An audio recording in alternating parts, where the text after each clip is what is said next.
বন্ধুসকল নমস্কাৰ আশা কৰোঁ আপোনালোক সকলো কুশলে আছে বন্ধুসকল আজি আপোনালোকৰ সৈতে এই সময়ত ৰাজ্যৰ শিক্ষা বিভাগৰ নিযুক্তিৰ এটা ডাঙৰ খবৰ জনাবলৈ যত্ন কৰিম দেখুৱাবলৈ লৈ আছো চাওক ৰাজ্যৰ শিক্ষা বিভাগৰ ৫৫৫০টা পদৰ নিযুক্তিত লাগিল নতুন লেঠা এটা শেহতীয়াকৈ গুৰুত্বপূৰ্ণ ইনফৰমেশন প্ৰকাশ পাইছিলে দেৰি নকৰাকৈ আপোনালোকক এই গুৰুত্বপূৰ্ণ ইনফৰমেশনটোৰ পাছৰ সোৱা দেখুৱাবলৈ লৈ আছো চাওক বহু সংখ্যক প্ৰাৰ্থীয়ে চাকৰি নেপোৱাটো নিশ্চিত হ'ল বন্ধুসকল শেহতীয়াকৈ যেটো গুৰুত্বপূৰ্ণ ইনফৰমেশন ওলাইছিলে অৰ্থাৎ ৰাজ্যৰ শিক্ষা বিভাগৰ ৫৫৫০টা পদৰ বাবে যি নিযুক্তি প্ৰক্ৰিয়া আৰম্ভ কৰিছিলে শেহতীয়াকৈ যেটো ইনফৰমেশন প্ৰকাশ পাইছিলে সেই ইনফৰমেশনটোৰ যোগেদি বহু সংখ্যক প্ৰাৰ্থীয়ে চাকৰি নেপোৱাটো নিশ্চিত হৈছে এটা গুৰুত্বপূৰ্ণ ইনফৰমেশন শেহতীয়াকৈ প্ৰকাশ হৈছিলে সকলো সবিশেষ আপোনালোকক খুব কম সময়ৰ ভিতৰতে জনাবলৈ যত্ন কৰিম দেৰি নকৰাকৈ দেখুৱাবলৈ লৈ আছো চাওক বহু সংখ্যক চাকৰি কৰা প্ৰাৰ্থীৰ নাম খুমাল প্ৰথমখন তালিকাত এইটোৱে এটা গুৰুত্বপূৰ্ণ ইনফৰমেশন বুলি ক'ব পাৰি কাৰণ বহু সংখ্যক চাকৰি কৰা প্ৰাৰ্থীৰ নাম প্ৰথমখন তালিকাত খুমাইছে বুলি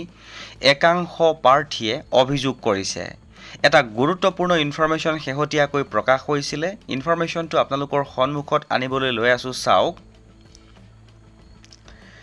ৰাজ্যৰ শিক্ষা বিভাগে ৫৫৫০টা পদৰ বিপৰীতে প্ৰকাশ কৰা প্ৰথমখন অস্থায়ী মেধা তালিকাত বহু বিসংগতি হোৱা বুলি অভিযোগ কৰিছে টেট উত্তীৰ্ণ একাংশ প্ৰাৰ্থীয়ে আজি দিছপুৰ প্ৰেছ ক্লাবত অনুষ্ঠিত এখন সংবাদ মেলত টেট উত্তীৰ্ণ প্ৰাৰ্থীৰ হৈ কয় যে এটা খালী পদৰ বিপৰীতে এজন প্ৰাৰ্থীৰহে নাম বাছনি কৰিব লাগে যদিও শিক্ষা বিভাগে প্ৰকাশ কৰা প্ৰথমখন মেধাৰ তালিকাত অভাৰলেপিং হোৱা দেখা গৈছে ৰাজ্যৰ নিম্ন আৰু উচ্চ প্ৰাথমিক বিদ্যালয়ত খালী হৈ থকা ৫৫৫০টা শিক্ষক পদৰ বাবে দীৰ্ঘদিনৰ বিৰতিৰ পাছত শিক্ষা বিভাগে যিখন অস্থায়ী মেধাৰ লিষ্ট তালিকা প্ৰকাশ কৰে তাত বহু খেলিমেলি হোৱাৰ তথ্য পোহৰলৈ আহে ইয়াৰ ফলত বহু প্ৰাৰ্থী নিযুক্তিৰ পৰা বঞ্চিত হোৱাৰ লগতে বহু সংখ্যক শিক্ষক পদ পুনৰ খালী হৈ থকাটো নিশ্চিত হৈ পৰে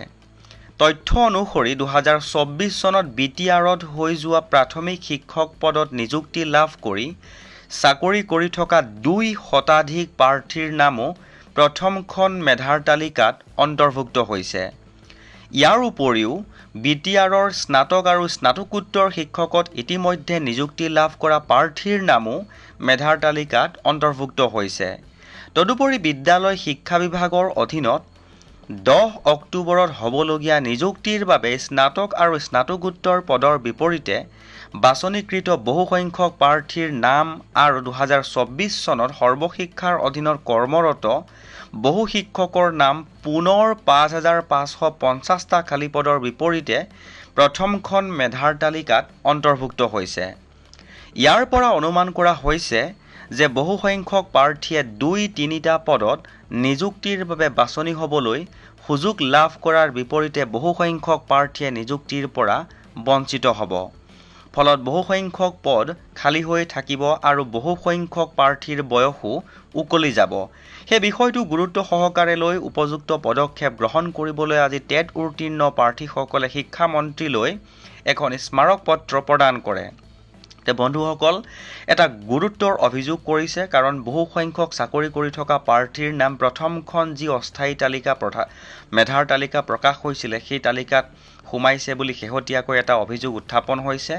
বন্ধুসকল এটা গুৰুত্বপূৰ্ণ ইনফৰমেশন পালো আৰু পোৱাৰ লগে লগে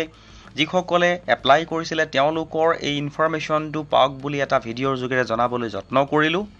আৰু যদি ইনফৰমেশনটো ভাল লাগিছে তেনেহলে আপুনিও এবাৰ শেয়াৰ কৰি দিব বুলি আশা ৰাখিলো